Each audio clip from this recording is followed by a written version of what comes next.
Hello, everyone. My name is Ross Bates. I'm sort of community marketing and management at PARSIQ.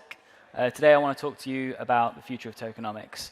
Currently, in the sort of tokenomics models that we see in the space, some of them aren't sustainable, some of them struggle to lock in value. And I want to share with you PARSIQ's approach on how we fix this. A bit about tokenomics. Essentially, tokenomics is the economic value to a token that a project launches. And it's how that business locks in the value to the token. Thank you. So before we do that, I guess we want to have a look back in time and see how tokenomics evolved. So in 2014, Ethereum launched. It brought a lot of innovation to the space. It brought visionaries who saw a future in crypto. And at this time, tokenomics, just a bit of an afterthought, I guess. Moving on to 2017 and the ICO boom. It might make a lot of you feel a little bit uncomfortable. For those that were involved in the time, you might have flashbacks. I do apologize. But this was during a time when all you needed was a website and a white paper in order to earn, well, in order to do a raise. It was dollars, it was money before tech, and there were very few use cases during this time. It was just a fundraising time, to be honest. Moving on to 2019, bear market hits. Everything gets destroyed, essentially. And what's left are survivors. And these surviving projects were ones that concentrated on use case and adoption, and that actually maintained value. Going on to 2020, and this is a shift change in the space. DeFi, decentralized finance, contesting against centralized.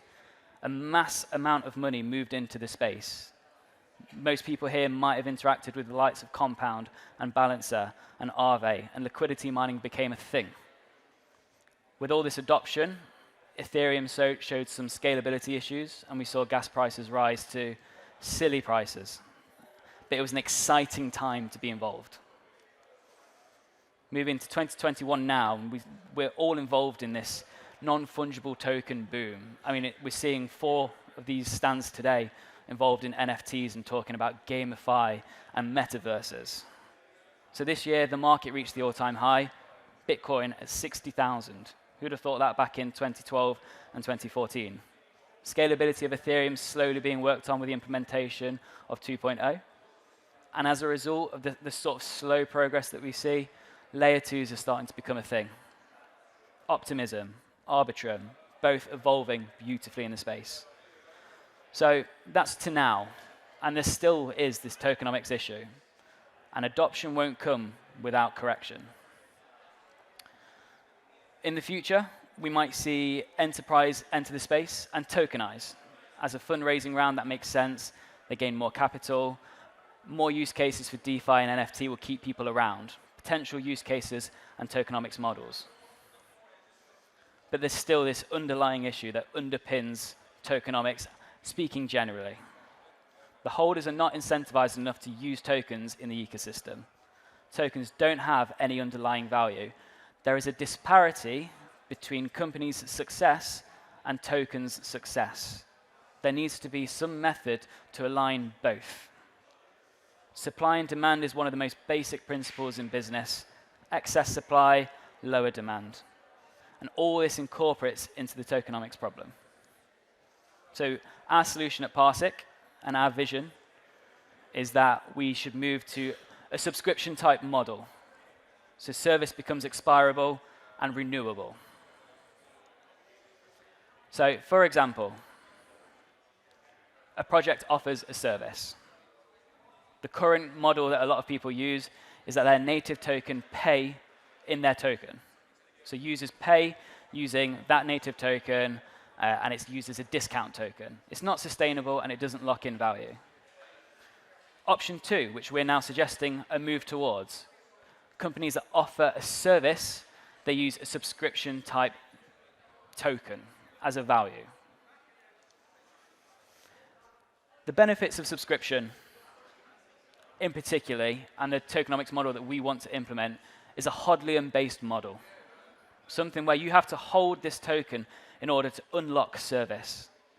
Now, holding has lots of benefits. It reduces circulating supply, lower liquidity, And we know with the basics of business, with lower supply, we see higher demand, shown by the chart.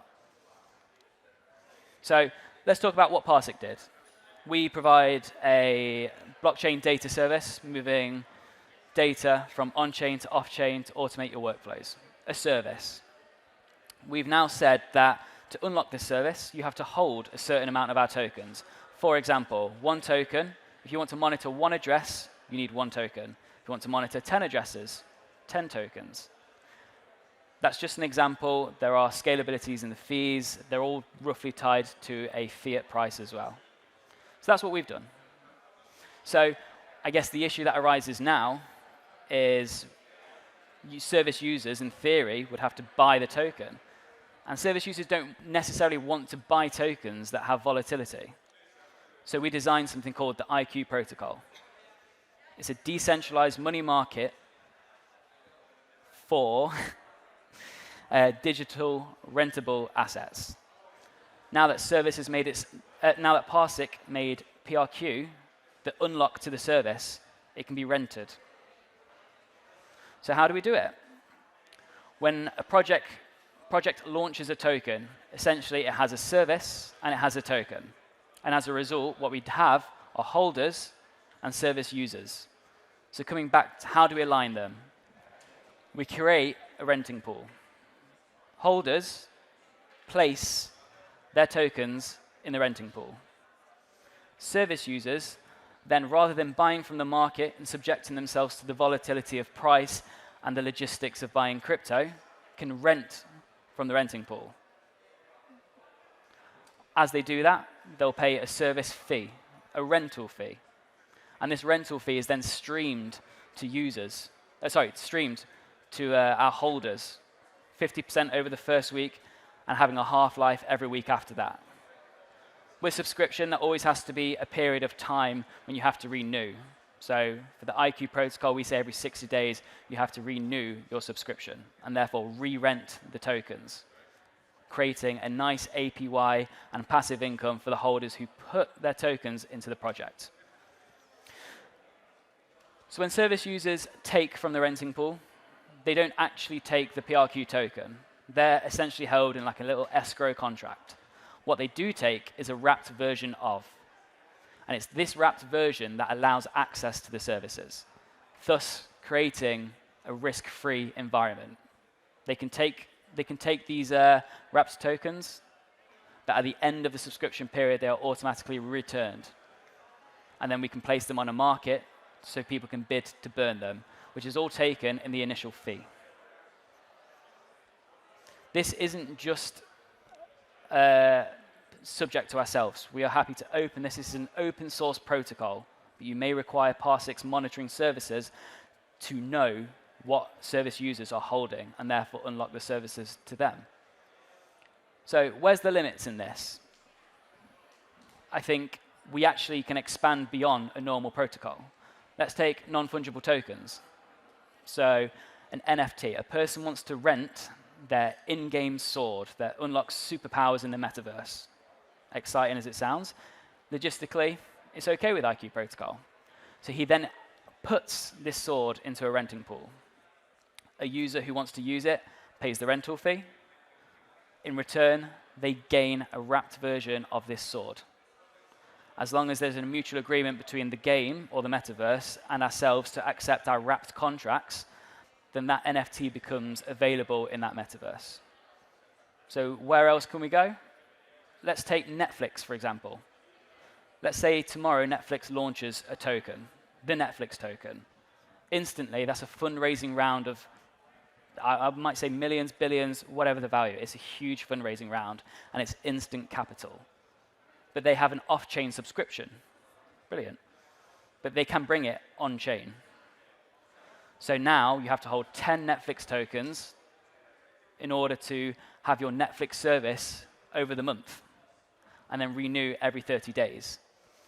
So some of you might be asking then, well, surely they've got to be buying crypto to be paying the service fee. Well, we have intermediaries that allow you to pay in fiat. So for the front end of the protocol, you'll be interacting normally with fiat currency. And in the back end, that's converted into crypto and market bought depending on what you want to stream your rewards as. At PARSIQ, we stream our rewards as the PRQ token, creating a constant demand. This protocol essentially has created this circular economy, giving this the token value that is correlated to the project. So thank you very much. It was a short presentation. Any questions, feel free to come see me on the side. And if you want any demos, we're at stand M8. Thank you very much.